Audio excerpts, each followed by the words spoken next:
Araw nga pala ng linggo ngayon kaya maaga kami pumasok ng tindahan dahil kapag araw talaga ng linggo ay maraming bumibili nga pala dito sa amin. Thank you Lord! At kapag araw nga pala ng linggo ay talagang puro ulam nga pala ang binibili ng mga customer namin dito kasi marami nga umuwi ng mga mahal nila sa buhay. Syempre day off ba? Uy, sana all may day off. At yung iba namin customer ay maaga nga bumibili dyan dahil sila nga daw sisimba pang araw. Uy, sana all. Tapos yung iba namin customer sabi nila kaya marami silang binibiling ulam dahil meron silang bisita. Uy, sana all may bisita. Abay, hindi ko nga rin pala maintindihan yung sarili ko kapag meron nga palang bumibili dito ng maraming ulam. Lagi ko lang tinatanong kung bakit marami silang binibiling ulam. Ay, chismosa lang. Pero maiba nga pala ako mga kasuki kung tunay. Tingnan nyo na may mga customer namin ngayong umaga, o diba? Kitang-kita talaga sa mata nila na sila ay masayang-masaya nga pala pag bumibili dito sa amin. Thank you po!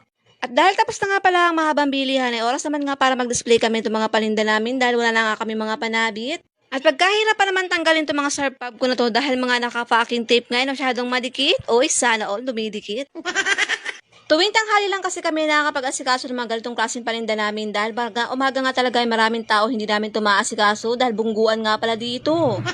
At dito nga pala din sa amin napakabenta nga pala itong serve pub ko na to. Bukod nga pala sa mura, napakarami nga rin pala ng laman. At nagpo-promote pa nga ako ng mga oras na yan, ay anak ng syuta, napakalakas. At habang busy nga pala dyan yung asawa ko sa pagtitingin nga pala pinaktura niya kayo ng umaga, ako naman nga, busy nga rin pala sa pagkukuting-ting nga pala itong mga norpang asim na to.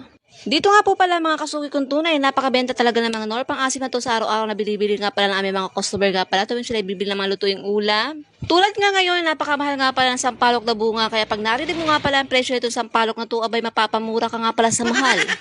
At dahil tapos na nga pala ako sa mga ginagawa ko na to, ay oras naman nga para isabit ko nga pala ito dito nga pala sa aming sabitan.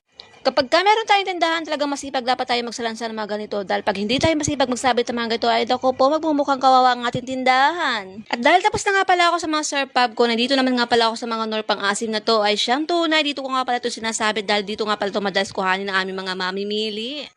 At dahil tapos na nga pala ako kanina sa mga ginagawa ko, ay inumpisan ko na nga rin pala tanggalin itong mga nakatape nga pala dito nga pala sa aming serve pub ko. Medyo marami-rami nga din pala ito, kaya naman lapitan na nga rin pala ako ng asawa ko para nga tulungan ako dahil nababangalan nga sa akin. Diyos ko naman. At syempre habang nagsasabit nga pala kami ng mga oras na yan, ako naman talaga libang na libang din sa kanya dahil napakarami ng istorya.